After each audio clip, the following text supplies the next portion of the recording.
that's where a lot of us are in trouble here. Everybody in the industry is in trouble in one way or another, because none of us are making the money that we have made. The expenses aren't going away unless you just drop out from underneath, your responsibilities and things that you've got going on, and just cross it off the list and say, okay, can't do that anymore. I've gotten to about the end of that list, and I'm still looking at it going, I can't do any less, and I don't have any more money coming in. Right. And at that point, I'm really, really, really thankful that Sandy and I crossed paths again after we've known one another for years, but she reached out to me and out of concern for my situation, and offered to start this GoFundMe page for me.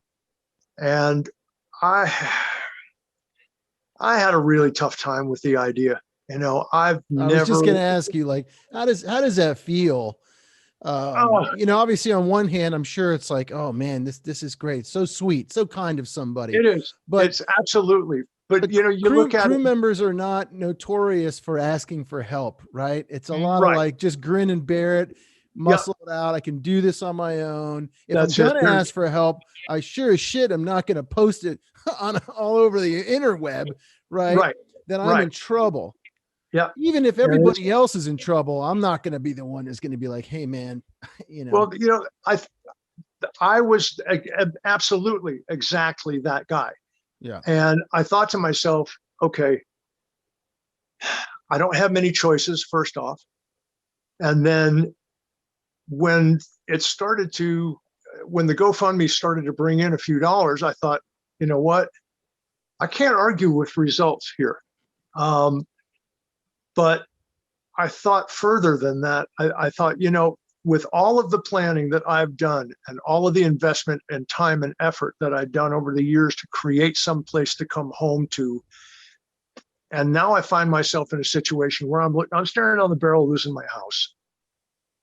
Plain and simple, that's all there is to it.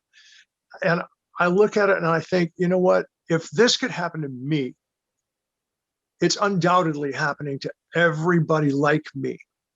And I'm not gonna go out on a big blow my own horn here, but I'm in a situation that's different than a lot of people. I've been Ed Van Halen's guitar tech since 2007. That kind of puts me at the top of the food chain for what I do for a living. And I through Sandy's help and her kindness, I just feel like I have to help. If this thing can be influenced by somebody, I need to be that somebody. I need to help her do what she's doing. And if people recognize who I am, which I have always thought was like, if you know who I am, you need a hobby. But I'm very grateful for the people that know who I am right this minute, because they're helping me and they're willing to help others. And if I can bring this word to people that don't know what's going on, then that's what I have to do, because this is my family. Mm-hmm. And it is a really hard thing. We've spoken about Danny O'Neill. Danny was a guitar tech, stage manager, production manager. He's worked with Matchbox 20, the Moody Blues, a long list of artists. And he's one of the nicest people I know. My mother used to work for an audio company here in Cincinnati, and Danny worked there too for a time. And he used to go down and walk her from her car to bring her up in the freight elevator every day, and then walk her to her car at the end of the day. And I mean, he became part of the family real quickly because he's just that guy. Mm-hmm. But he's like many of us at my age, or, a certain age group. We're very proud of what we do. And this is not a proud moment for us. This is a time where it's not the music industry coming to the aid of the rest of the world for a hurricane or flooding or famine someplace. We're not putting on concerts to generate money for worthy causes. We're kind of the worthy cause here, and there isn't a whole lot of anybody that says, well, let's just do this for them because we're the ones that are always doing. And I was talking. Can I ask a question? I'm sorry to cut you off. Not at all. There's so much already to unpack, but I mean, have there been, Rock for Roadies?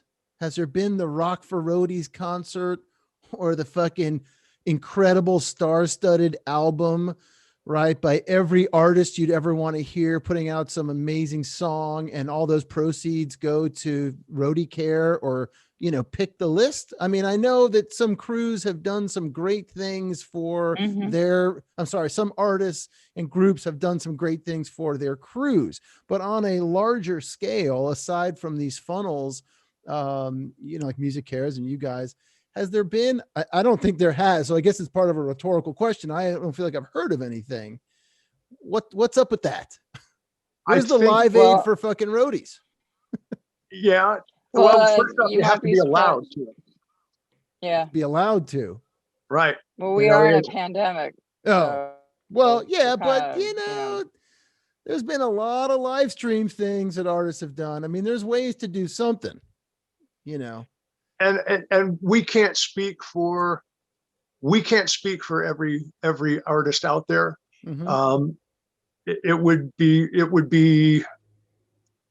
It would be wrong to say that we know what artists are doing for their people.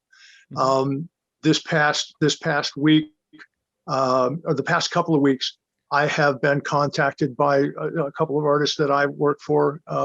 Billy Duffy contacted me from The Cult, CC Deville from Poison, Brett Michaels from Poison, and they've been, very concerned about. So it's like, Tom, what's going on? I'm hearing things. I think that we're just starting to see. We're just starting to see a lot of these artists actually hear about what's happening for their people. How is that possible? It's not impossible. See, that's the thing. We are the ones that they depend on to get things done no matter what. So they never worry about, us. We'll figure out a way. And we don't call them because, it's like, well, because the phone only works one way, right, Tom? I mean, well, it's that pride thing again. Yeah. I've had, when I talked to Cece, who is one of my truly favorite people, he said, Tom, I know you're not the guy that's going to pick up the phone and call and say that you need help. So here we are. That's the way we operate. I don't want to admit that I can't do it anymore. And none of us do. Mm-hmm. None of us do. Now, and the artists, I've not been a rock star, so I don't know. But, the artists, I think they are, a lot of them have reached out and they're saying, okay, what can we do for the world? Mm. And they may not look as close to home as what we'd like them to. But I think the whole thing, that's another reason that we're doing what we're doing, is how do we stir up the whole thing so that everybody on the planet understands what's happening and what needs to be done? Because without everybody on the planet taking care of everybody else on the planet, this whole thing fails. And I'm not talking about just roadie care. I'm talking about everything, including civilization itself.